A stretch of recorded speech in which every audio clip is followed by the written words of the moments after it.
women are amazing.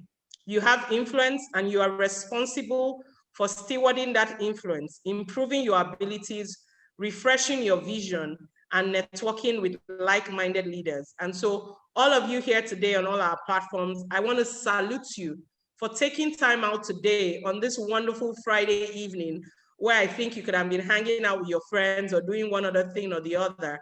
But to be here with us, I want to say that you would have a rewarding time. And so let me get out of your face as I ask the panelists the first set of questions. And the question really is simple. And beginning with Katura, who really is a woman of influence?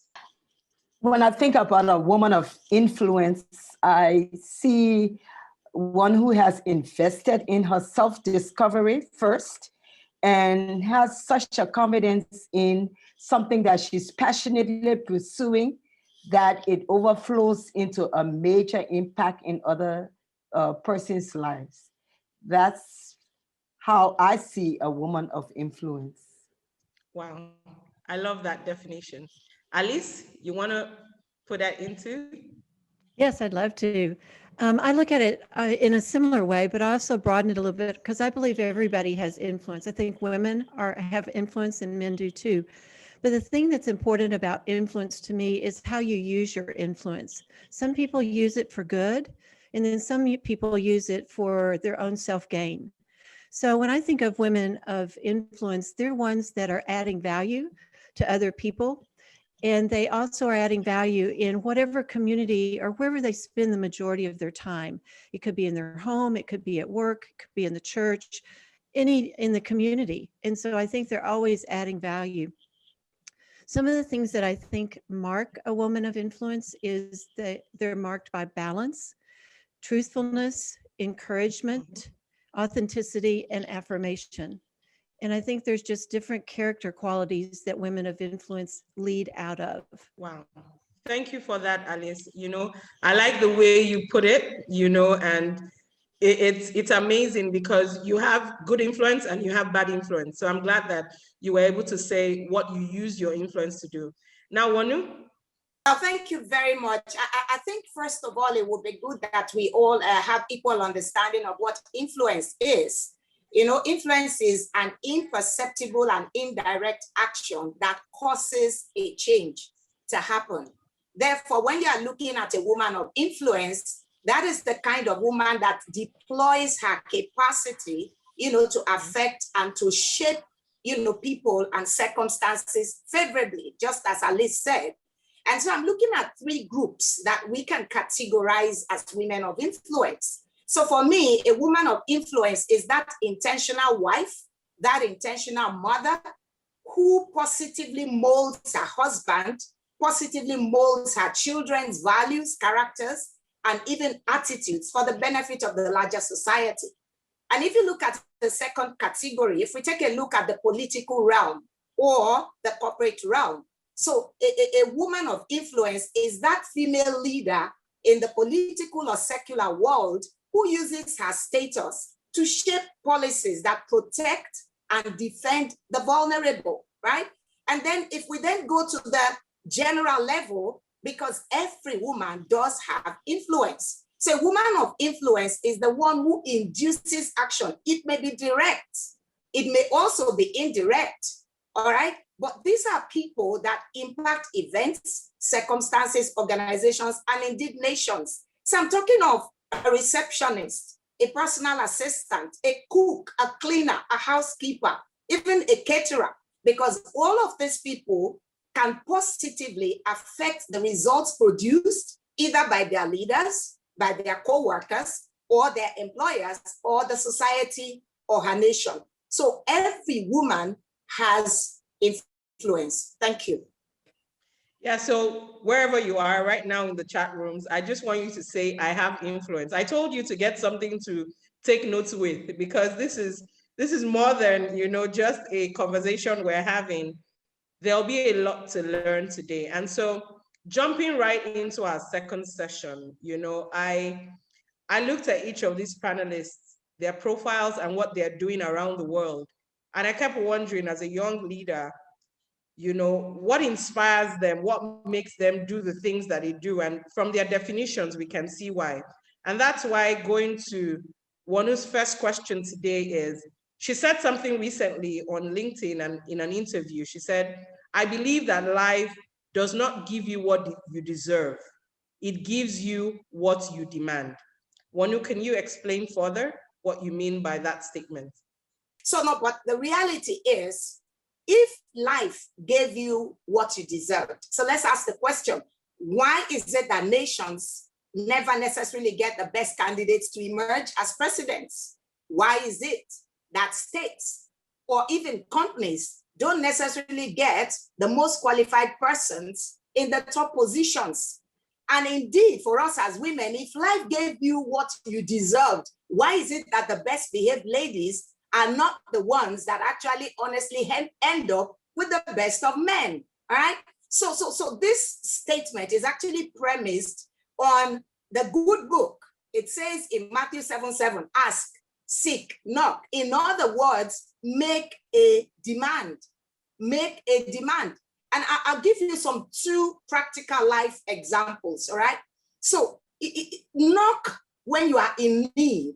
Knock when you are in need. There was a recent situation that happened with a very young lady who had been busy and persistently, doing her work, doing her business. And every time that she had brought the sales in her branch to a certain level, rather than then sit back and be the one to enjoy the proceeds of her labor, she got moved off, and then she went to another place again to start all over. And this was happening, consecutively. On the third occasion, a fellow woman said to her, when she got another notification to move, as she got to the peak again, then she said, you know what, you really need to call this off. And for the first time, she knocked on the corridors of power. And when she spoke up, she was able to get that bad treatment off. Now, I'll give you another second example. Now, if she didn't do that, like many of us will just say, yeah, well, that's just what God said, maybe that's what's God's purpose for my life. Exactly. So you don't settle for what you should not settle for. Now, a second example, and that is real life, that's me, okay? So I was, at a point in time, a female expatriate, an African one for that matter, in a country where I suddenly found myself sandwiched, all right? So instead of actually leading as I ought to, all my juniors would go over my head and get my boss, to sign off. And I ended up looking like a rubber stamp that didn't qualify for that job. But thank God again for partners. It was a man, precisely my husband, who said, you know what, Wanu, there's a wise way of escalating this. And by the time I escalated to the right quarters, the right things were done. And ultimately, the situation turned on its head and I was able to prove my mettle. I even secured a promotion. Now, what does that mean for each and every one of us as ladies? Why did I make that statement or make a demand? The reality is you can't sit in your little corner and just say, because I'm working hard, everything is going to turn out for me. No, there are other two things to look out for, and that is visibility and that is image. So as women, every opportunity to be visible, maximize it by showing forth the best of the gifts and the skills that God has given you, so you make a positive difference, speak up at meetings and so on and so forth. And then be careful of the image that you are building for yourself. I hope that helps somehow. Wow. So what you said in something I used to hear growing up is blow your own trumpet. Because don't sit and think because I'm getting high scores and all that. Some of the things you need to actually stand up for it and let people, I love the two words you used at the end, visibility and image.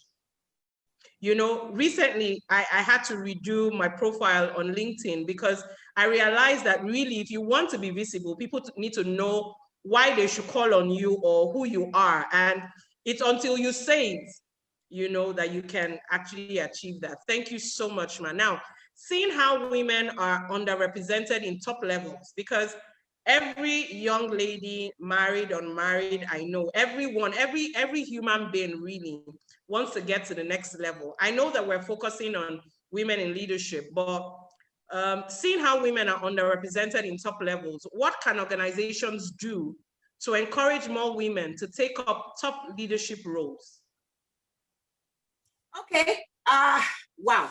First of all, I think we need to understand the issue that we're dealing with, yeah? Because the International Finance Corporation, they reported that 37% of the global workforce is constituted of women, and only 17% of board seats globally are occupied by women. Sad to say for us in Nigeria, we're just 14%. We're behind the global figure. Yes, we're behind the global figure, and we're also behind the African figure of 19%, yeah? So now, why is it that we have this issue? There are invisible and unconscious barriers and biases, and we need to know that. Some of them are externally imposed, but the others are also internally induced by the kind of mindsets that we have as women. So, okay, how therefore can corporates help this situation? The first thing to do is to deliberately and intentionally roll out, initiatives that will encourage women to earn, note that I didn't say handover, to earn their rightful place at the top. Therefore, there's a need to institute, gender-friendly workforce policies that will promote women participation in leadership. For example, you can institute a zero tolerance for gender equality has to be removed from the system. How do you do that? Number one, family-friendly policies should be in place, to allow interested women to combine their career aspirations. For example, paid maternity leave. There's a need to do that. Some companies have raised it to 16 weeks so that the woman has enough time with her baby. She doesn't have to opt out of her career just because she wants to be a mother, all right? And then organizations can have creches on site, or they help their females to book for creches. And of course, I would say last but not the least, this is blowing my trumpet here, I belong to Springboard Women's Consultancy. We're in over 120 countries of the world where we help to develop women. It's a gender-based development program. And I'm proud to say that a good number of companies are exposing their women so that they get empowered, and we attach them to mentors that can help them climb the career ladder. Again, I hope this is of help. Yeah, it is, because when people hear things like give women a chance, they think we're saying you should lower the bar. I remember Kalahari said this at the Global Leadership Summit, I think it was 2018, and she said, nobody wants you to lower the bar. So like you said, Wanu, we need to earn the rightful place. So you're a woman, you want to rise. As much as we're saying this is what organizations should do, you as a person has to earn that place. How do you earn that place? It's by doing the things that will give you that position. So if they put it on a scale and, because they want to do gender diversity, and maybe your colleague is better skilled than you, he will take the place because he is better skilled. So I think when we put that away and know that you have to earn your rightful place, it would help us to rise to the occasion. Thank you so much, Wanu. Thank you for answering those two questions very professionally. Now, Alice, your profile is amazing. I'm working with you, and I remember the first time I met you, very quiet, you rather not speak except you have to, but you are vice president of the Global Leadership Network, an organization in over 135 countries, and it is male dominated. How are you able to work and carry out your duties effectively for this long? You've been there since 1999. How have you been able to do that? Well, thank you, Pabori, and I've really enjoyed working with you. It's been a fun era of life together, and the rest of the team in Nigeria. When I think about the time that I've been at the association and the environment in which I've worked in for the last 20 plus years, there are probably 4 things that I kind of would pin were strategic to being more effective in this environment. And so I'm just going to walk you through those. First one was I was really clear on my calling. This is not something that I wanted to do. If you would probably see my heels dug in. I had told God I never want to work for a church or a ministry because I hadn't seen women in leadership given an opportunity to lead other than in a children's ministry or in hospitality. And that didn't fit my gift mix at all. And so I just thought, I'll contribute, but I don't want to work for a ministry. But it was so clear that God was calling me into this ministry that I thought it would be disobedient to not do that. So one of the things was being very clear that I was called into it. And then I realized too, with that if I was called into it, God had given me the gifts and the skills for what he had asked me to do. The second thing I would say is I also was really clear on who I was working for. So Colossians 3:23, whatever you do, do all unto the glory of the Lord. That's a verse that has been anchored in my life, no matter whether I was in architecture or whatever I was doing. So it wasn't that I was working for the approval of men. I wasn't working for fame. I'm not working for the wealth that you can gain. But I knew that my calling and what I was doing was really about being obedient to the calling and knowing who I was doing it for. So I was doing it out of obedience for God. The other thing I think that really plays into it for living in a male-dominated world is I see people as individuals. And I see us all as made in the image of God. I don't really always segregate that. And so when I look at it, I also looked at scripture in Genesis 1. It's really clear that the first words that God uttered in scripture show that from the very beginning, he had a very specific plan for gender dynamics between men and women. And so I looked at that, and then I also looked at what's happening in what we see in the New Testament. And the Holy Spirit is gender inclusive in the New Testament. Gifting is given to both men and women, and their potential for setting the whole body free to minister in their different environments and for them to flourish. So I see it as, God really had a specific plan for both in the world. So, and then the fourth thing for me, when I came into this job, and I still am single, I was single and I am single. I working in a male-dominated world and doing a lot of traveling, I wanted to live a life that was above reproach. And so when I started to travel, I'll give you an example of this. When I started to travel and work with a lot of our leaders around the world, I would stay in their home if that was appropriate, because I really wanted to get to know the family. I wanted to get to know the spouse, and I wanted them to know me, because I was working with their husbands for long periods of time, getting an event ready and doing strategic planning. And so I did not want any idle chatter or gossip or anything to defer the potential of what God had called us to do. And so I made a choice, not out of comfort and convenience, like to stay at a hotel, but to stay with the families. And it really was very enriching. I got to know their children, the stories of their lives. Their wives and I became good friends. And it really made a difference. It was an opportunity for us to all be on the same page. And the wives would realize that I had no intentions around their husband. And so if their husband came home and talked about what we were doing, and maybe their marriage wasn't as good right then, she could become very jealous or competitive. And I didn't want any of that.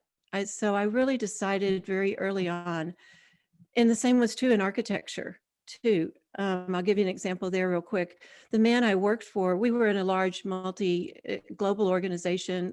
The firm was in Dallas, where I worked, was probably 150 people. And then I worked with them in Washington, D.C., also 50 or 75 people there. The man I worked for was a womanizer and knew it. I knew it, it was evident, but my demeanor and how I carried myself, and he always wanted me to cheat on expense reports and things to get the money. And I was just, no, I'm going to give you I'm not going to use the full amount. I'm going to give you exactly that. That was so different in the industry. And he never did approach me, but it also was part of my behavior. And so I just think living beyond reproach How you live, your character is so important to that, and how you become treated in the opportunities. It doesn't to say that what Wanu is saying is not right. There are ceilings and you need to promote yourself. But I think also how you live your life with others in it, how you do your work is really important too. Wow, Alice, starting from number 4, which is living a life above reproach. You know, this is the first time I think I've heard someone answer this question this way, because most times they want to prove why, you know, I'm in that position. But I like the angle you've taken it from, and I really hope that our participants have seen that. You're really wise at doing that, living a life above reproach. And I like the fact that you used your example in a non-Christian environment, because I know that the Global Leadership Network is more Christ-centered. But I'm glad that you also talked about how you were working with someone who was a womanizer. You know, here you would want to, you know, make his life a living hell, but you were wise in going about, and then you were straight, letting them see. And I think that that is what a woman of influence has to always know. You have a character, so you may be great, you may have all the grades, you may be the best for the position, but your character is very key. Thank you, Alice, for sharing that. And then I know that there may have been obstacles or opportunities were there specific obstacles or opportunities you would attribute to it's because you're a woman that you got it? Or have you had certain situations where you feel you had an edge being a female, or you were at a disadvantage? You know, because you talked about how you had to travel a lot. So I know that you're single, but even then, would you like to share some thoughts on this? Yeah. When I think about opportunities, and one of our summit speakers years ago touched on this, and when he spoke on it, I thought, that's what, from my perspective, because it's part of my gifting, I thought that's an edge that women have. And the edge that I think women have is that we're more collaborative in many of our situations. In a male-dominated environment, it's oftentimes a power environment. And we're not, there can be power, obviously women can be powerful, but I find that collaboration is the real strength of women, because we navigate so much. We're always collaborating, we're always juggling, and we're always prioritizing things. One of the things I think collaboration, there's a number of things. I think a collaborative leader is one that really helps solve problems. I think it brings people closer together. I think it opens up the opportunity for us to learn from one another instead of just being directed or told what we need to do. I think it opens up areas, channels of communication, where a lot of times a power situation doesn't open up. People are afraid to do that. But a collaborative leader, I think, gets more out of their team. I also think that there's more, the morale is boosted, as well as the ownership, because you're not taking all of it yourself and telling everybody what to do or creating an environment of fear, but you're really bringing them in and wanting to use all of the gifts that are on your team to achieve the outcome or the goal or the expectation, whatever project it is. So I think collaboration, I think women are collaborative. And I think that's a strong opportunity, a strong leadership gift. And the younger generation is more collaborative across all gender than my generation is. And so when I look at the next generation, I think there's this bridge that women will have to the next generation that probably some of the men in our generation that are more power brokers would miss. So I'm excited about the future and how God is wiring all of this and knitting it together, because I think there's a bigger story there. Yeah, so thank you for letting us know our superpower. Alice, collaboration is our superpower. So thank you. Now over to you, Katura. As a well-known, respected advocate for women's rights and justice issues, it has been said severally that women are an asset to the nation. How true is this statement, and how involved should women be in nation building? Well, I look at it from the perspective of being a mother of 7 daughters. I think it boils down to, do I have a choice? Are my girls going to be unempowered? Are they going to be weak vessels, or whatever that means? Are they going to just sit on the sidelines? They don't. There is no brother. You know, there is. They have each other. Basically, I think that I believe with all my heart that women, they're essential, major asset to any nation. Over 50% of most nations consist of women. And it's just common sense that if you're working with half of your workforce empowered, not empowered, you're already at a disadvantage. So just from that standpoint. And I've always had a passion for women empowerment, maybe partly because I have all these girls and I was not about to see them, you know, sit around and wait for somebody to do whatever or make them to be successful. They knew from the time they were babies that, you know, you could go forward, you could get what you want. We are here as parents to support you. You know, just be who you want to be, and don't let anyone put you in a box or, you know, try to downplay who you can be. And that is translated into my whole philosophy of life. As a minister, I'm a female. I have many men. In fact, my church has over 50% male, which is a little strange because most churches have more females. But I always say to them that my even being a pastor, a female pastor, is a snapshot of what you women in the church can attain to, because stereotypically, you know, women are downplayed in pastoring and, you know, being a bishop and be, you know, taking a larger role, a leadership role in the church. So to give you a short answer, I truly believe, and I have always worked in women's advocacy. I thank God I have a husband who understood who he was marrying, and he is right there along with me. And my work, especially during the time of the war, when we the women, I think you all heard about the women of Liberia rising up to protest. I I was the female pastor that found her way there.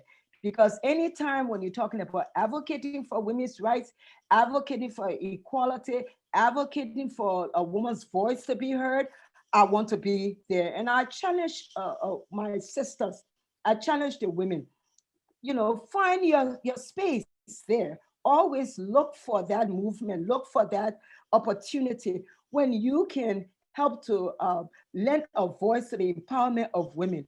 No voice is too small. No voice is too small.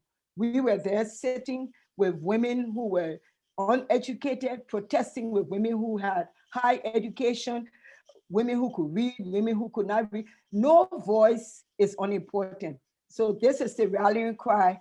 Let us understand that we hold up half of the sky, as I've read somewhere, and we need to do our part, and we have to find a way. It's not easy, but to be passionate about it, it leads to creativity, it leads to innovation, and with God, we find our way through. Thank you. Thank you. So women should be involved. We shouldn't sit on the sidelines. We should be involved. It's our nations, it's our countries, it's our states, our communities. Mm-hmm. And thank you for that note to parents to support their children, whether male or female. And then you recently, you wrote a book, You Can Lead. I know that your focus wasn't only on women, but can you give us why did you write You Can Lead? I was a refugee for 11 years in the United States because our war was so devastating. We all ran. I ran with my daughters. You know, my husband, he stayed most of the time here, but in Liberia. But we spent about 11 years, and in that time, I got called into ministry. I changed over from being a biology science teacher to now a minister of the gospel. And I felt a call to go home. So I went home. Now, here is where this book came in. I looked around me and I realized that just as I had left, there was such a flight of human resources that we had a leadership gap. Many persons had gone who had I would say the understanding, the experience, and many persons who were in Liberia, they had just gone through so much hell and so much devastation that it appears as though we didn't know who could be our leader. We have warlords, we have all of these examples of leadership that people were lifting up as leaders. You know, yeah, people who had killed people, they saw them as generals and as leaders. And so, yeah, we have our young people idolizing those people, our young people looking at all these other ideas of leadership that just didn't seem to work with what God says, and didn't seem to work with what we needed as a society. But the amazing thing is, I saw in between the lines a few persons who really had the attributes and the passion and the vision for leadership and the integrity, but they were sitting on the sidelines because they thought they had to have a title, they had to have a position, somebody had to give them some documents, somebody had to lay hands on their head in order for them to move forward. That is what led me to You Can Lead. Because really it says there are unusual paths to leadership development, and you who are sitting there waiting for someone to affirm that you are a leader, waiting for you to get a degree, get a certificate, you can lead. But it came out very interestingly because I had stories in my life, events in my life that showed me where I led without actually being called a leader. And so the way the book came out, it starts with my story, and then I attach it to a story of someone from in the Bible, a biblical figure that seemed to mirror what my experience was. And then I ask the questions, what lessons do we learn from this? And then we have reflection. And then what I challenge my readers to do, write your story. Because in that event that has taken place in your life, in that experience, do you see yourself as a leader? That was an opportunity. So don't wait for somebody to crown you leader. You can lead. And I think out of that, people will start coming out of the shadows. We will see people rising up because leadership is important. With all leaders, we don't have a good result. We know how important leadership is. And that is how it all evolved into this book. Thank you. Thank you. I love that. So that's like an instruction to everyone joining. You can lead. You don't need a title. You don't need a degree. Wherever you are, no matter what you do. And that's why we say becoming women of influence. You have influence. Thank you so much, Katura. Now moving forward, Alice, what is one major factor that has helped you in your leadership journey? Yeah. I think the major factor has been really overcoming self-defeating behaviors. I read a book several years ago by Kate Coleman called 7 Deadly Sins of Women in Leadership. And that really did influence, I could identify with a number of those sins that she listed that women in leadership often fall into. And so I started looking at that, as well as, and I'll tell you some of mine that I've overcome, but the other thing I did is I started to look at the leaders around me also, because I saw leaders that were spectacularly unhelpful. And then I also worked with some great leaders. And it was the great leaders that I wanted to emulate. And so it was looking at those qualities and those leaders that I wanted to emulate, seeking wise counsel, and also growing in my own leadership. But when I looked at what Kate Coleman was talking about, there were 4 areas that I really identified that I needed to work on. And these were, I had a limited self-perception. You've heard me kind of talk a little bit about that when we were setting up Yeah. and things like that. So I've been having to work on how I view myself. And so that was an important part for me. I also had I wanted to please people. So I was wanting to be a friend to everybody, but not lead them. Wasn't a leader to them, but I was a friend to everybody. So I really had to look at, defeat my desire to people please, because leaders have to make hard choices and have hard conversations at times, and I would avoid those. Another area that I would say is I didn't have a good work-life balance. So being single, I would work all the time, but I needed to really find a better balance on it, because that could be consuming, and it could go the other way if you have others responsibilities. The other thing I had to work on was I failed to draw the line. I didn't have good boundaries. And so I had to work on my boundaries. And so I looked at what are those defeating, self-defeating behaviors that kept me from really being a strong woman in leadership. And I worked on those.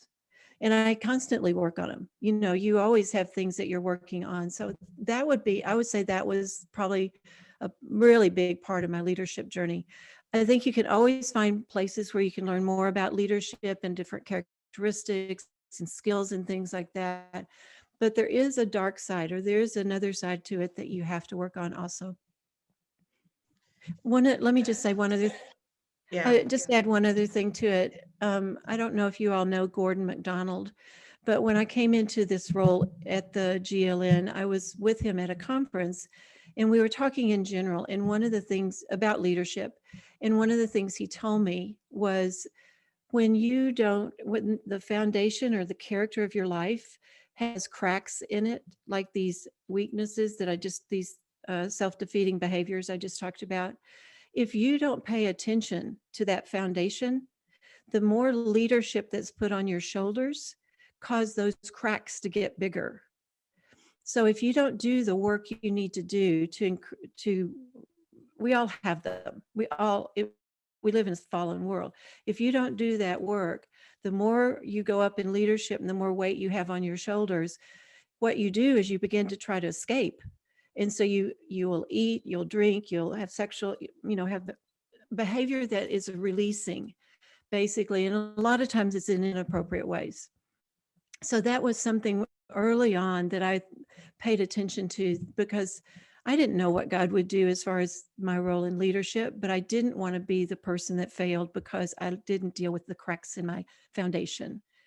So it was a wise word for me. Well, Alice, thank you for being vulnerable and expressing your heart. That was really heartfelt. I love the fact that I really self-defeating behaviors, we see it a lot, both in men and women. And I'm glad that understanding that can be a major deterrent, having to deal with that. I'm glad that you said that. And I also love the bit on boundaries. I think that that's something we need to have so that we can be better leaders and better people. Thank you so much, Elise. And over to another question. Sometimes, I know you kind of have touched on it a bit, but have there been times where you've been at your lowest ebb?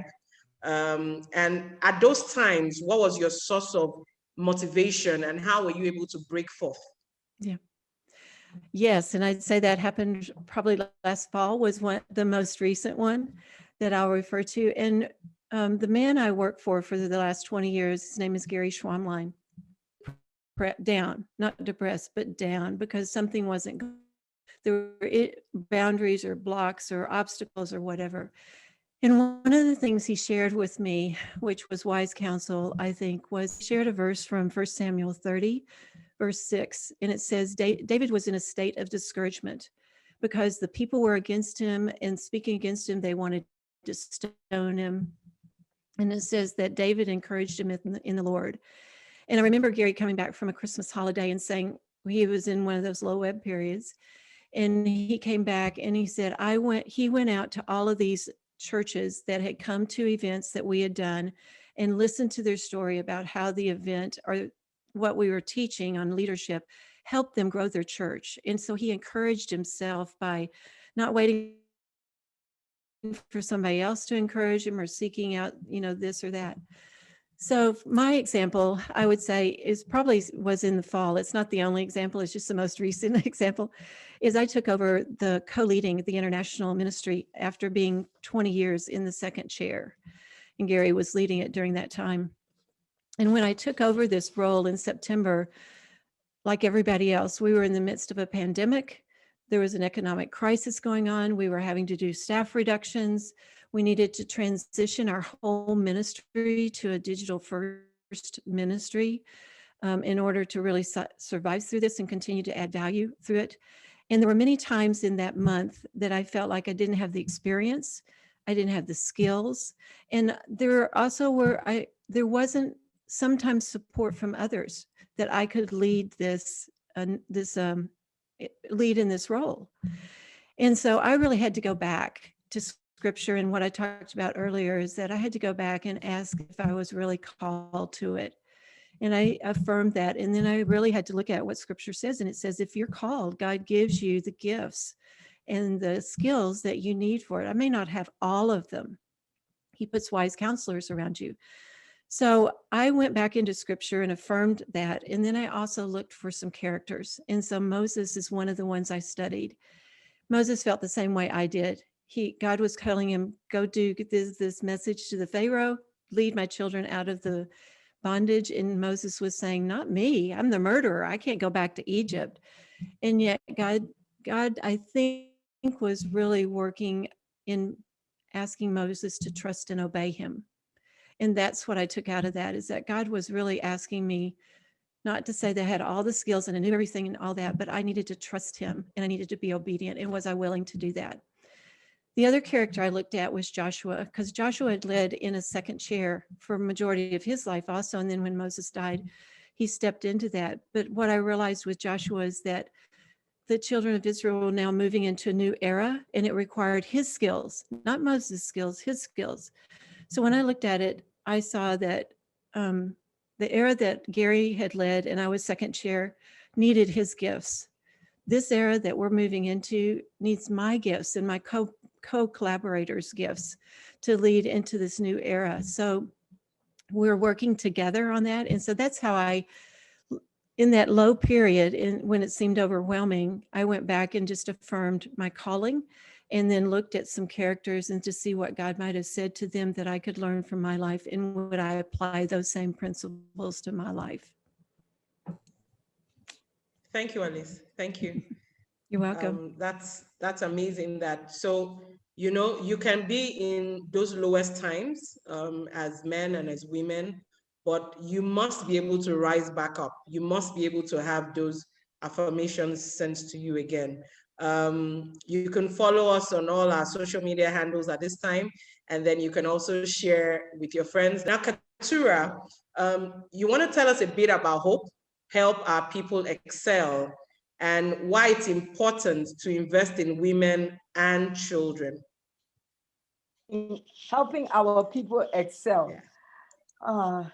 Part of the vision when God called me to come back to Liberia, but part of the vision that he laid out for me, and it's amazing because before I entered Liberia, he already told, God had said, this is how this ministry will be. I just thought I would be going to start a church and, on Sunday morning, preach a sermon and all of that. But God said holistic, helping our people excel. And I believe it was necessary because of the timing of my return home, because the entire society was broken down. So it had to be more than just the spiritual acts of worship and prayer. It had to be all inclusive and holistic. And what helping our people excel has been doing for the last 10 years is to try to ensure and promote the social, economic, and educational empowerment of women and children. And our key focus is adolescent girls, their sexual reproductive rights, and of course, their personal leadership development. Because we believe that you need to start building leaders when they're 10 years old, not when they're 30 and 40 years old women set in their ways. And so we at Hope, we not only deal with the rights of children and propagate and advocate for changing of laws. And thank God we have been a strong advocate and successfully had some passages of laws for children's rights.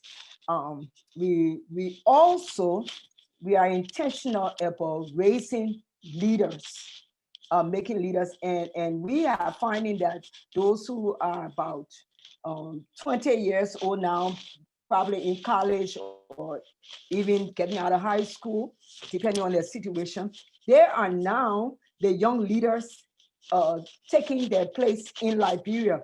And we are excited about it because it means that this work is not going to shut down simply because I get older or whoever is in charge goes away from it. One of the things about helping our people excel that is also quite wonderful is that we work with community. We believe in community partnership.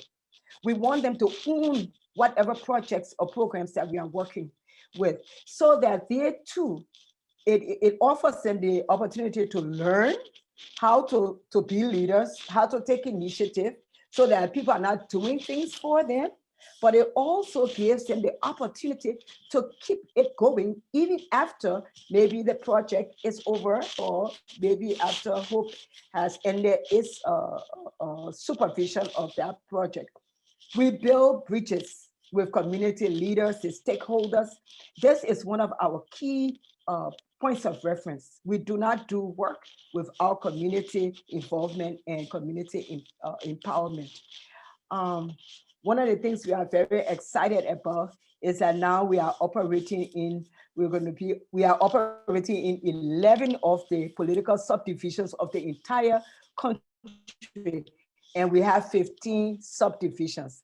So we are very excited about it because that means the impact, and we come back to this word influence, the impact and the influence of our philosophy, of our empowering of women, empowering of children, safeguarding our adolescents.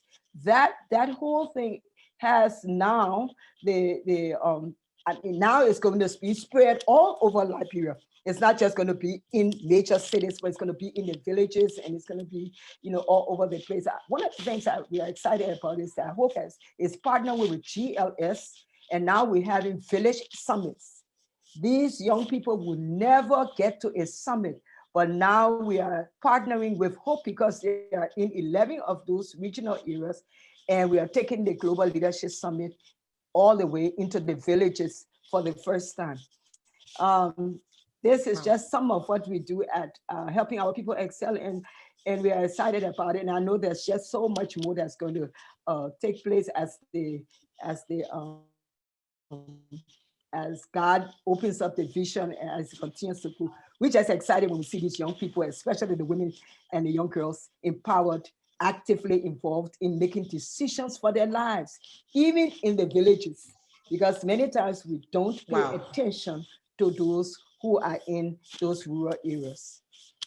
Wow, thank you so much. And we pray that, you would keep doing this and many more communities and the nation at large would be greatly impacted. Now, recently, there's something interesting about your profile. I remember when Francis Olubambi and I and Bayo came to Liberia, and you said we should pray for you. And this is why you were saying that, because recently you are seeking to be an Episcopal leader for the African Methodist Episcopal. Oh God! As the first, as the first female bishop from Africa, is this not too ambitious? Why do you think that this is necessary? Why are you going for this position? Yeah. Well, let me go the last part. Is it too ambitious? I mean, that's a good question. Why I say it's a good question?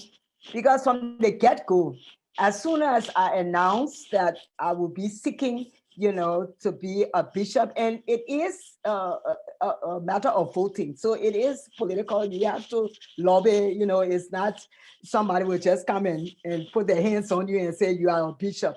So you do have to advocate. You have to tell your story. You have to show that you have what it takes to be able to do this work.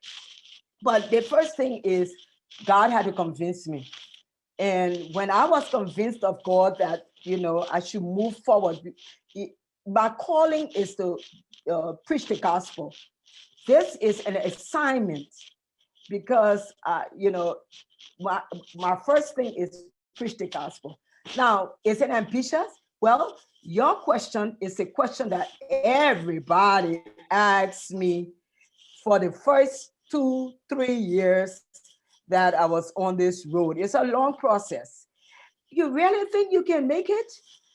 We don't have any woman from Africa who has ever even said they were interested. And first thing I say, I don't say this, but I kind of reflect on the environment that I grew up in, my sense of strong empowerment of women.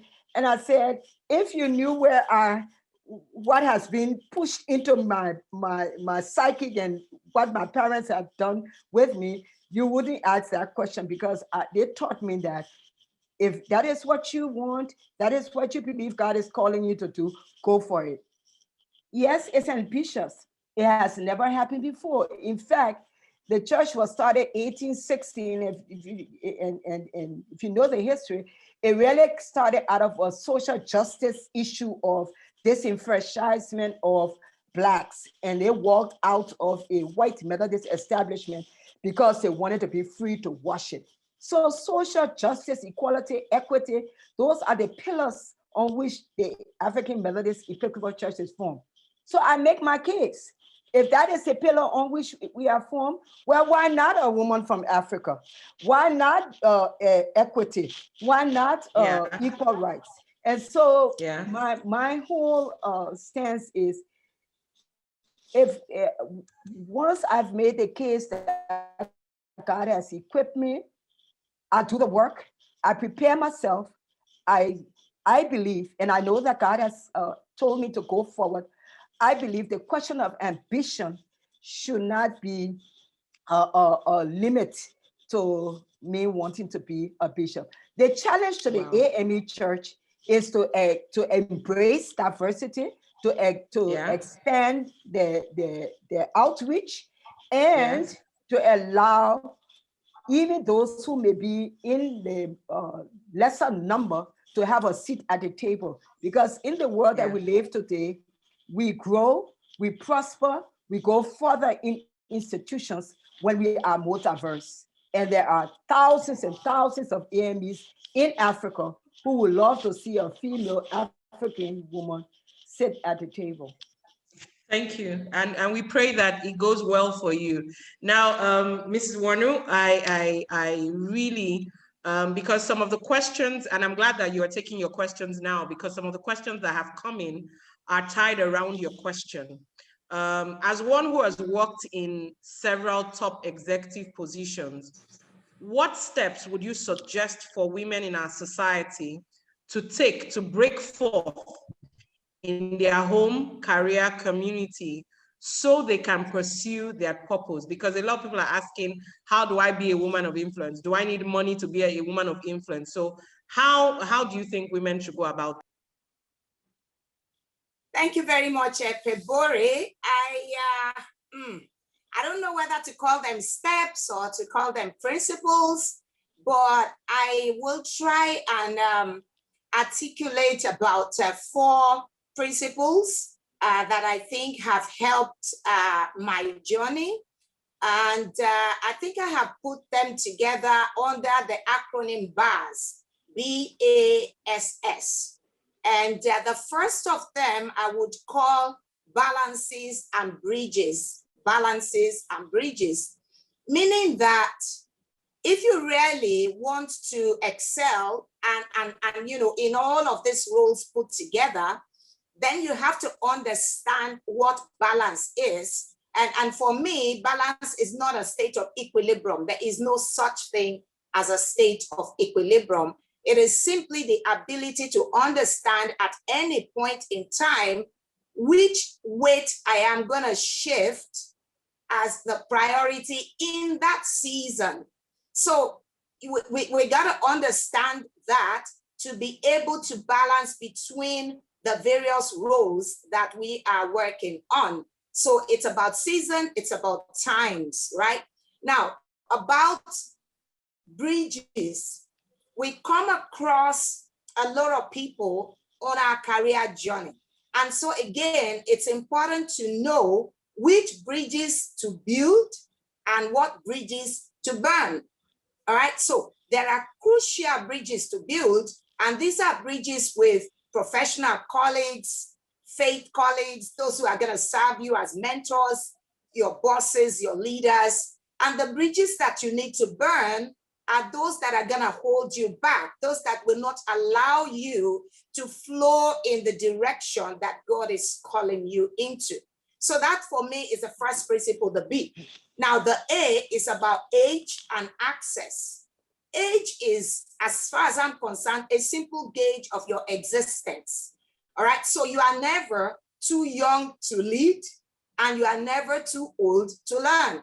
As a very, very young lady of 30 was when I found myself suddenly as a leader outside of my country entirely. And all the people I was leading were all older than I was. So if I bugged myself too hard on what age was, it might have not allowed me to perform. And then suddenly, interestingly, at the age of 40, I had now left the corporate world and I was a rookie consultant. Then I have to understand I am a rookie. It's not a question of age. People who were 10 years younger than I had to stoop to learn from them the art of consulting as I made a switch in my career. So that is the A. Now, of course, access. You're going to have access to corridors of power. You're going to have access to people. Please deposit in the emotional bank of commerce so that someday, sometime when you need to withdraw from that access, you know that you have already added and you have deposited. And now we go to the S. So the S for me is support systems and service. Support systems and service. Now, I think there's an adage that says, if you want to run fast, run alone. But if you want to run far, then you need to run with others. So you need support systems. Your mother, your mother-in-law, your cousin, the cook, the nanny, the schools. These are all support systems that would help you as you go through all of these roles that you need, or at least they helped me. All right, then service is very crucial because a good number of us, we work largely, okay, so this is what I'm paid for. But I have found along my career development that the services that I've rendered where I didn't get paid, service to my nation, the Nigeria Economic Summit Group and all of that, these are things that would give you a seat at the table. As I served in those capacities over the years, I never knew that someday, sometime, these people would then say, you know what, it's the kind of people like you that we would want to sit on our board, right? So, and last but not the least is what I call setbacks and the supernatural. We are going to get setbacks. And honest to God, I have experienced setbacks, not once, not twice, perhaps about 3 times. But what we need to understand is that setbacks are not to keep us down. Setbacks are to toughen us and to make us resilient. So yeah, maybe you made a misstep. Just get back up, learn from that experience and keep moving forward. And then for me, last but not the least of that S is the supernatural. I don't know about everyone, but I'm very glad that I've heard Alice say it. I'm glad Ketira has said it. The God factor has been a most crucial. Men will disappoint you. Women will disappoint you. Bosses will mess you up. The system will mess you up. But there is a God that stands by you. And for me, having him along that journey is your major stabilizing factor that keeps you going, that keeps you encouraged, that gets you to stay and to thrive. I think hopefully these 4 steps, BASS, have been quite useful to me, and I hope they're useful to others. Thank you. They are very useful to us, very extremely useful. Thank you so much for breaking it down that way. And then something that is dear to our hearts as women is, I read the report recently by McKinsey. McKinsey 2020 workplace report says that more women will leave the workplace due to childcare challenges. What should organizations do about childcare, as many mothers will work if this is sorted out? Again, thank you very much, Febore. And I'm happy for Keturah, honestly, 7 daughters. I really want 6 grandchildren, you know, so I'm counting. I'm following after Keturah. Now, seriously, you know, what are the challenges that are making women leave the workforce? For me, it's about 3, right? One is affordability of childcare. A good number of women are in the lower rung, in the kind of income that they earn. So the shared cost of childcare is an issue. Then we have the issue of convenience. Even when you earn enough, the work hours, when they are not regular, it makes it difficult for women to be able to cope with childcare. And of course, lastly, is availability. Many of us, like Keturah now, I don't know how many of us are that available to serve, you know, as grandparents and go and sit with our daughters, leave our work and be there for them. And so that issue is a problem. But see, before I will say what organizations need to do, we must realize this problem is a national issue. It requires a holistic attention because it is recorded, I think, by the Center for American Progress. They said that 71% of Black mothers and 41% of Latino mothers are the primary income earners for their families. So if these people go off work, we have serious economic problems in our nations, right? So now, okay, what can companies do? I would say that for the entire group, there are three areas that we need to look at. One, what are the transformative actions that corporates can do and that governments can do? Second, what are the advocacy opportunities that civil society organizations can help us with? And lastly, internal advocacy by employees. You know, we can't all just sit down waiting for people to dish out and to help us. So I'm going to start with the organizations. What are the transformative actions by corporates? One, I think we mentioned it before, on-site family center for organizations that can afford that. When you have an on-site family center, it's easy for the mother to put, in fact, I know of an organization where from your office, you can actually see via the CCTV, you see what's happening to your child. So your mind is at rest and so you can continue with your career. The second thing that can be done for those that can't afford that on-site, then you can partner with professionals who have that so that your employees can keep their children there and they know that they don't have to worry. They just go there when the office hours are over and they take their babies and go home. The second thing is financial support. And I'm very happy that, like I mentioned, a few organizations are paying 16 weeks maternity leave so that your child is already a grown infant of 4 months, then you can come back to work. The third is flexibility offering. If you have flexi hours, so nursing mothers can choose the hours of working, and then that way they can adjust it to their mothering responsibilities. Although I know that they have to invest in conference facilities and so on and so forth.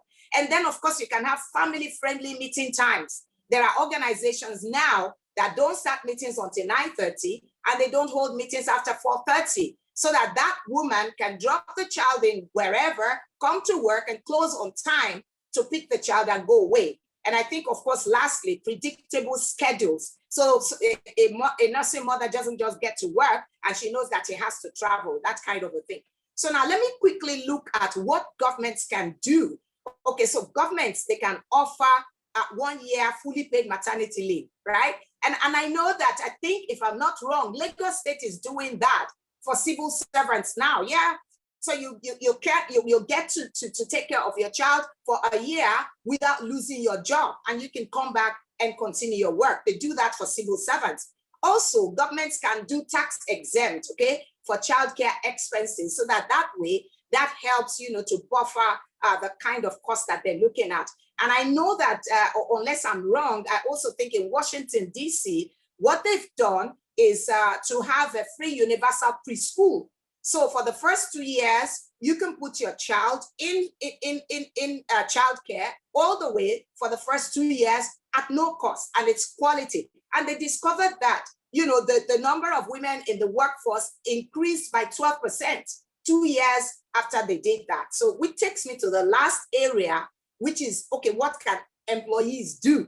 And interestingly, it's actually the employees of Amazon. They've actually done this. I think they call themselves Momazonians. About 1,000 of them gathered together as women to, ask of Amazon to do something about the issue around nursing mothers, so that they could retain many more of them to continue their careers. So these are some of the areas, tips that I think, but I want to emphasize, it has to be holistic. Every hand must be on deck in order to overcome this challenge. And please, we as women as well, we need to be strong. A colleague of mine said it, all right, okay, maybe it was tough in our time, but please, pregnancy is not a sickness. Nursing a child is not a sickness. So Yes. we also do everything in our power to stop making people look at us as, you're a weakling, so some of us didn't have this benefit. I had to get back to work 6 weeks after each of my 3 daughters, but thank God for more family-friendly situation now. Thank you. Thank you so much. I think really it's changing, and I'm sure that in a couple of years we'll see better. One thing I also know is that women, there's nothing you can bargain for, depending on where you work. And I think that you should be able to go to your bosses and your employers and do a bargain. You want to work, so it's not like you're trying to run away from working. You actually want to work. You just want better situations. Thank you so much, Wanu, for expressing that very well. I think that we would look at some of the questions that our participants are asking before I ask the final questions for each of you. And I think at this time, I'd like Elizabeth Lubabi to say something. There's a question here that says that, what should we do about women that suppress other women? What should we do about women that suppress other women? I know that Elizabeth is involved in empowering women so much, I work with her and I know that. So what should we do? What should we do in such cases? This is a very good question. And the answer is simple. Like what Wanu have said, if you are working in an environment that it seems as people are trying to suppress you, do everything within your power to let them know that you have some virtues in you. Don't allow anybody to bully you or to discourage you. Know yourself, know the qualities you have in you, and do everything within your power to make sure that you bring forth those qualities. And for the women that try to suppress others, I know that it is their understanding that it's not all that okay. Yeah. But with time, by the time they see what you are doing, they will think, have a rethink, and have a change of mind. That is the little thing I want to say, that you don't have to allow anybody to shout you down, to discourage you, to make you to quit. And remember that adage, it says, quitters never win and winners never quit. Keep on doing what you are doing and keep on telling those people that are trying to suppress you, to tell them that they are the one that are on the wrong side. You have a quality and you have where you are going and you will get there. Thank you. Thank you, Elizabeth. Alice, there are 2 questions I'm going to combine for you. This is from Adetola Adetayo. She says that the phrase weaker vessels has always bothered and confused me.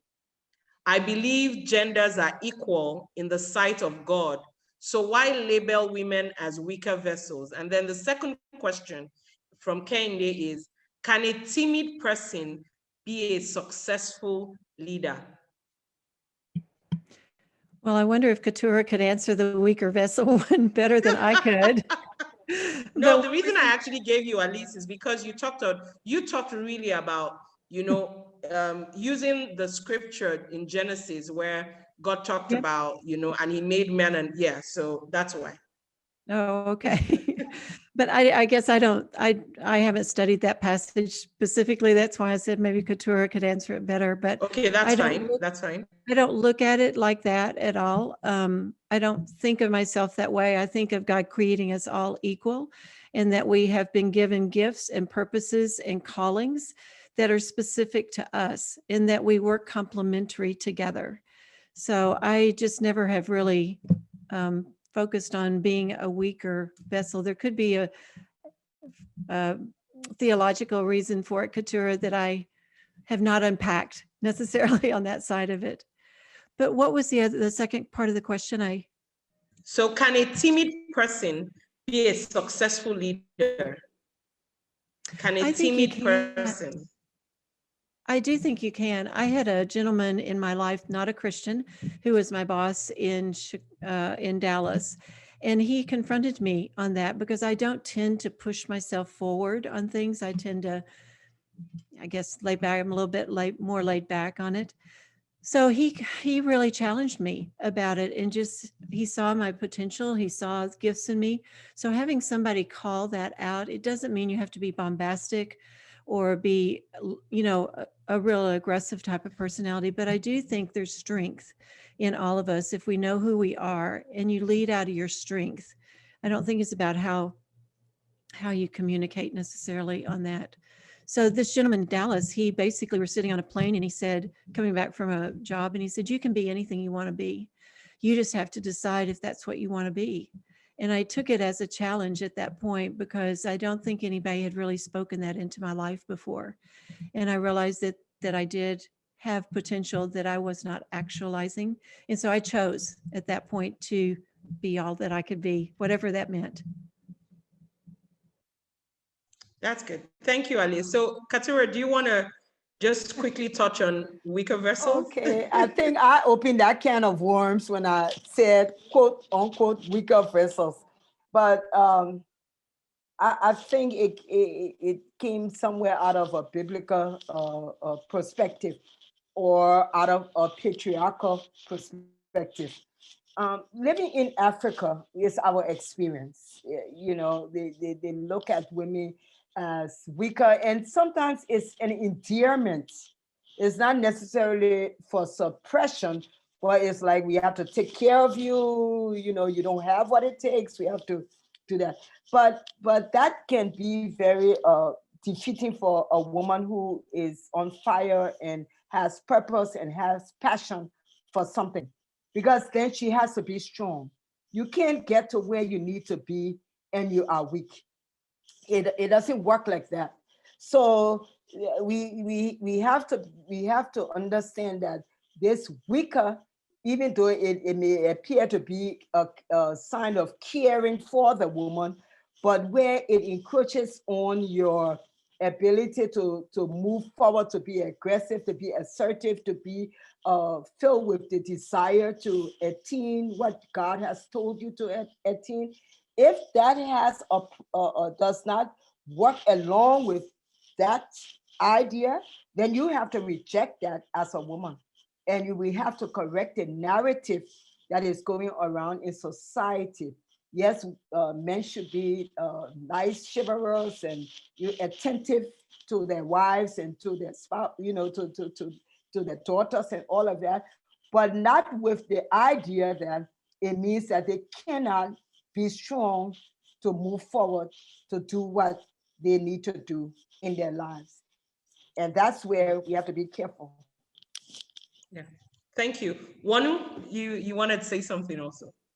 Yeah, well, thank you. I think Keturah put it very well. I think that what we as women, how we need to understand that, because like Keturah said, It's probably something that is the result of a patriarchal society, which is not just here, but even in biblical days. However, for a woman to situate that is to say that we may not have the physical grit that the men have in terms of physical strength, but the reality is the woman actually comes with something much deeper: the resolve, the resilience, the ability to multitask, the ability to literally do several things at a time. So we must not see that as a limiting factor, and we must not allow people to play that narrative to imply that it is a limiting factor for us as women, but rather, as Keturah said, to say, you know what, you better look after this group of people because they are extremely vital to the survival of the entire human race. So that's the way I see it. Thank you. So one of this question is for you. I am an accountant by profession, though not yet professionally qualified because of the financial challenges I am faced with. I had huge aspirations as a young lady and high hopes from my family. Everyone knew that I was made for the top. However, being married has slowed me down career-wise. The kids aren't getting younger and demand is on the rise. Though I'm back at my professional exams, but it has really been challenging for me, especially financially and physically. How can I successfully pull through in the midst of these demands? Wow. Okay. There's no easy answer. And I suspect that Alice Keturah would probably share this perspective. There's no easy road to success. There is no easy road to success. And I think each one of us has to look down within that. If God has placed a desire in your heart to be something, then if you look within, there is something that he has placed within you that is gonna spur you on. For some of us, it's burning the midnight candle. I don't know how many days or weeks that I've slept, the proverbial 8 hours or whatever, so there is something within you that you need to draw on in order to be able to deliver on what obviously God is nudging you to become. And you've talked about the financial, you've also talked about timing. So some of these things have to move pari passu. So is there a way to do a part-time of each of these professional exams so that you can schedule yourself to be able somehow in between all of what is going on to register yourself? Maybe what people do in a year, you end up doing it 2-3 years, but the answer is to start now. The journey of 1,000 years begins with a step. So register for that exam and start taking the exam, even if it's 1 a year, hopefully it gets finished. That's number one. Number two, about the finances, have a conversation with your husband, with your family, with your friend. If God puts a vision in you, he makes provision. So remember what we said, make a demand, ask for help, ask for support, but it has to be obvious that, okay, I have at least 50%. Is somebody gonna join me to give me another 20%? And then that way you can also overcome the financial challenges. So basically for me, the answer is look deep within, refuse to keep stepping aside that desire that is in your heart.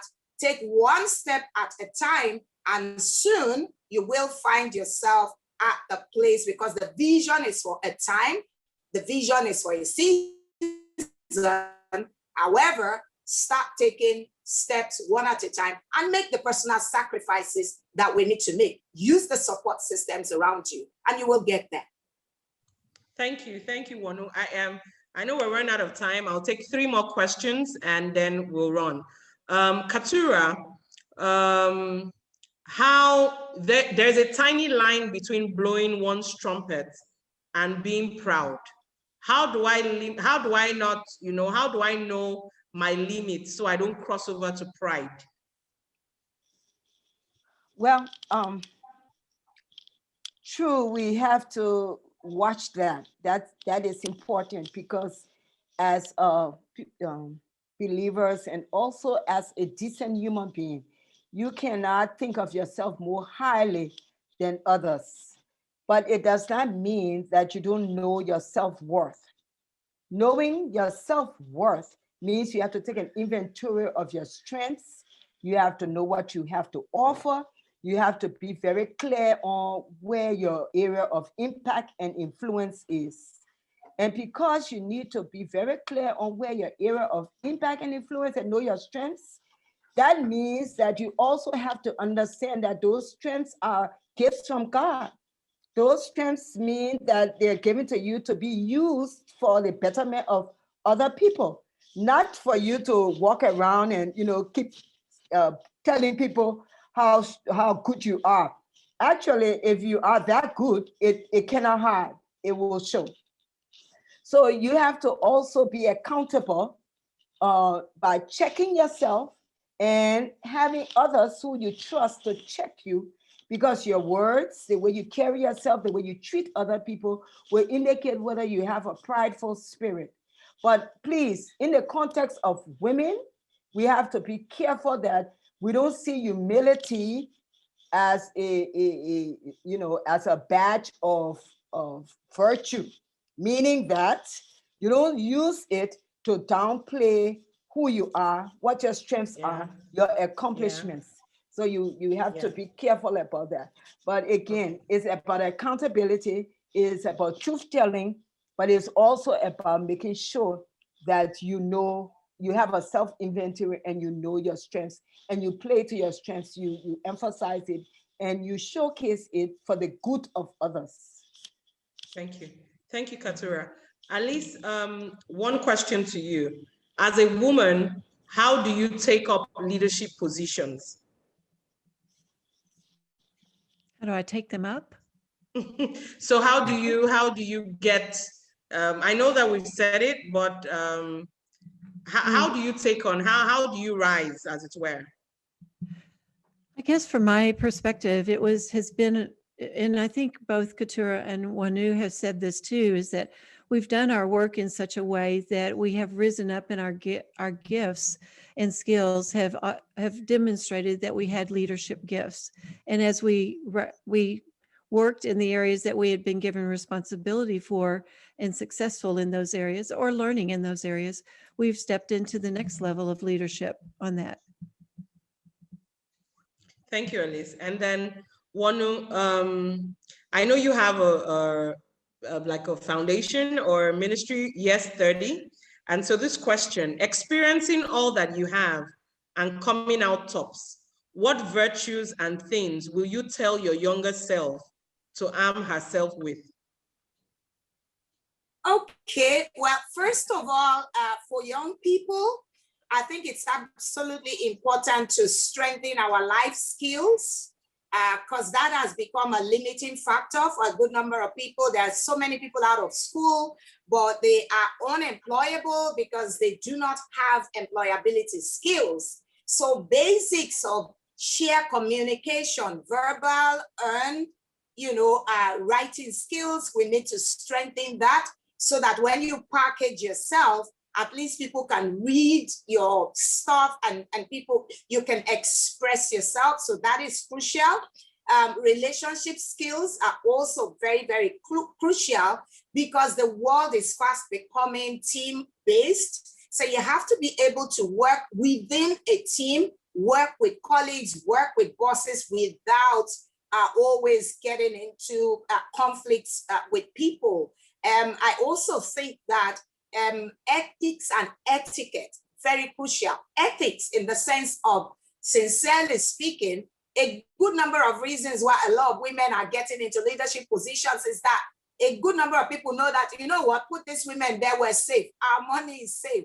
Our values are safe because these people, they won't compromise, they won't mess up. So, make sure that your character speaks well and then develop what I would call good work ethic. So you get the opportunity, don't be one of the late comers, Don't be the wishy-washy type. Every little assignment that you get, let it speak of excellence so that people, as they look at you, just as Katura said, your work will speak for you and your work will push you upwards in your career. And in fact, will make entries for you. Because once you get the opportunity to be interviewed, people are going to say, oh, that's my choice. But in the first instance, if you lack verbal skills, if you lack writing skills, your CV in itself will not even get you an interview. Even your cover letter will not get you a place. So these are some of the things that we would like to say young people should pay attention to, and they're all largely under what you call life skills. Thank you so much, Wanu. And to our final questions for each of our participants. And I think I'll go back to Wanu a bit because there are two questions that are tied. Okay, so most women are reluctant to pursue top leadership roles for the fear of being adjudged a career woman and the narrative of how such a desire is incompatible with a successful marriage. Is this true? Because I've seen some questions about, I'm a single person, I want to rise, and they're, especially in Africa, they make you look as if, don't get a house, don't buy a car, you won't be attracted, and all that. So what is your take on this, Ma, with your final question? Yes. Okay, thank you, Preburi. I don't know whether I should start with my story or start by answering the question. Anyhow, let me start by answering that question. Is it compatible for you to be a career woman and also to have a successful marriage? The answer could be yes or no, depends on you, right? So the answer is yes, it's incompatible where the woman is unable to make the needed personal sacrifices, or where the woman is unable to secure the required support system, or God forbid, she's married to a man who is unsupportive and yet uncooperative and also very difficult and demanding, yeah? So because, good career, fulfilling marriage is an uneasy combination. So that answer could be yes, maybe it's incompatible. However, the answer could be a capital no. It's not incompatible to have a thriving career and a fulfilling marriage. What does that mean? You can have that, when you are willing, one, to work hard, make the personal sacrifices of being diligent and partnering with the right support systems that God will bring your way, and also having a cooperative and understanding spouse, right? Okay, so now what has the story been for me? What has the narrative been? I must be honest with you, in our days, because I think I started work in 1984, yeah? And I confronted this narrative in the early stage of my career. Well-meaning friends, quarreled with me, they criticized me. Why are you bringing work files home, And honestly, I just respectfully ignored their comments, right? And I did most of the official assignments that I had to bring home when my children and my husband were asleep. That's what I said about the gift of burning the midnight candle. Other people have their gifts, but that's one of the gifts that I'm able to deploy. I can burn the midnight candle to balance wherever stuffs are missing. Secondly, I can also share with you that, there was a time that I was a full-time staff as a brand manager. I was part-time MBA in the University of Lagos, and I was pregnant with my second daughter. In fact, I had my second daughter the day after my final MBA exams. Okay, so now, is that easy? It's certainly not an easy combination. Is it possible? Absolutely, yes. With God, all things are possible. And then more importantly, right, during my time, no female that was married had ever gone on international posting. And you needed that in order to become a managing director or chief executive. And again, to the glory of God, that narrative, we were able to change it because I had a supportive husband who was willing, with all the children. We carried our bags and baggages and landed in Trinidad and Tobago, where we worked, for about 4 years. Was it easy? No. Was it possible? Yes. So I think that if you look at it, you will see that the answer can be either yes or no, depending on the circumstances you find yourself in and also what you do with it. So how do I wrap this up? for females that want to really thrive in all of the spheres. I think I can only say a couple of things. Number one, tune out opposing voices, okay? If God is telling you that this is the area, because honestly, it's not for everyone.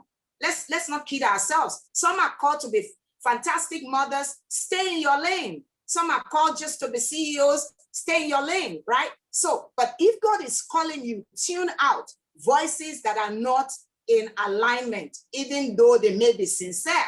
Second, tune into your personal gifts, your skills, and the opportunities that God would bring your way. For me, it was burning the midnight candle, having a supportive husband, having a supportive family. You must have your own. Tune into that to leverage and move forward. I would also say, thirdly, develop organizational skills, because you need to prioritize and arrange the fulfillment of your roles as wife, mother, career, ministry in accordance with seasons and times, and they vary by individual. Last but not the least, I would say that tap into the opportunities that support systems offer and try to join a network of females, whether in the secular or in the spiritual, so that way you can gain the experience of others, you can gain access to others, and then these ones can inspire you on your journey. I hope that helps. Thank you. Yes, it does. And finally, to Alice. Alice, does the faith factor play any major role in your drive for excellence and becoming a woman of influence? Yes, I'm sure you've seen that come through in my answers to the questions, Yes. but absolutely it does. I think at the core for me is what I was saying. I want to be obedient to what God's prepared me for and called me for. So when I look at my work and all that I do, I really want to do it with excellence. That's not perfection necessarily working, but it's to do it with perfection, with excellence, so that God gets the honor and glory off of that. So really, I've tried to build my life off of those foundational pieces, whether I was in architecture or whether I was in ministry. So it's been a core of that. It's also been an encouragement, like I said, in the low ebb times of it. And I just want to say one thing. One thing, I have learned so much from these other two women during this. I have just loved this conversation and hearing different perspectives. It's just a wealth of knowledge. So thank you for letting me join this. Thank you, Alice. And Katura, any final words? Katura and Elizabeth, Yes. any final words for our participants today? This has been wonderful. Let me thank you, Peburi, and thank all the organizers. I've made, well, I know at least for now, I have a friend named Wonu, and we will be in touch. And you are teaching me, and I'm going to make sure my daughters, some of them are listening. They're in the corporate world and whatnot, and I'm going to make sure that they learn all these wonderful nuggets from you. For me, faith is at the center. I'm a pastor, yes, but it does not necessarily mean that you are the strongest religious person in your sphere. Even as a pastor, we have to tap into our faith. We have to go in. We have to go to our God. But I will say this, do it afraid. Do it afraid. When I decided to go back, because God said, go back to Liberia, it was clear. He said, your sphere of influence and impact is what you're doing in the United States is not where I want your sphere of influence and impact to be. And we've all said influence is what we're talking about today. And God wants to get the glory out of what we do. And I believe that to do this, you have to have a healthy fear, which I had. In fact, most people thought I was crazy to leave the United States. And you really have to, like, want to say, know what you know and know what you heard from God. But it's not easy, and let nobody fool anybody here. It's not easy. It's fearful to step out into areas that you don't see many persons that look like you, not many females, or even to step out into what God wants you to do. So to my sisters out there, yes, the fear is going to be there, but be like Esther, who, because Mordecai said, you don't know, but maybe all of this is a setup of God for you to be able to do what God wants you to do for the benefit of your people at this time. So if it is the time, don't hesitate. Fearfully move forward. And God, who was with Esther, will be with you, because we need our 50% women to rise up. We don't need anyone still sitting, because the world is waiting for us. Thank you so much, Wanu, Alice, Katura. We called, you answered, you know, and I'm so glad we're able to do this. I don't know what else God will have us do later on in the year, but this has really been amazing. I see the comments from all our participants. We have people joining us from different corners of the world. Thank you so much. Those that are still on at this time, we appreciate you. We thank you for the time that you're putting in this to be here. You are investing in becoming a better person this year. And I believe that God will use this time that you have spent here to make your 2021 a better year. And so I know some of you are hearing about the Global Leadership Summit for the first time. Follow our social media handles, check our website, and learn more about us. If you want to get better, we believe that everything rises and falls on leadership. We believe that, you know, when a leader gets better, everyone gets better, everyone. And so if you want to know more about the Global Leadership Summit, please send us a message to our email, which we're already sharing, and then we would answer you. Thank you so much. You are a difference maker. You have influence. No matter what you do, no matter where you are, you have influence. So don't let anybody tell you any other thing. Thank you.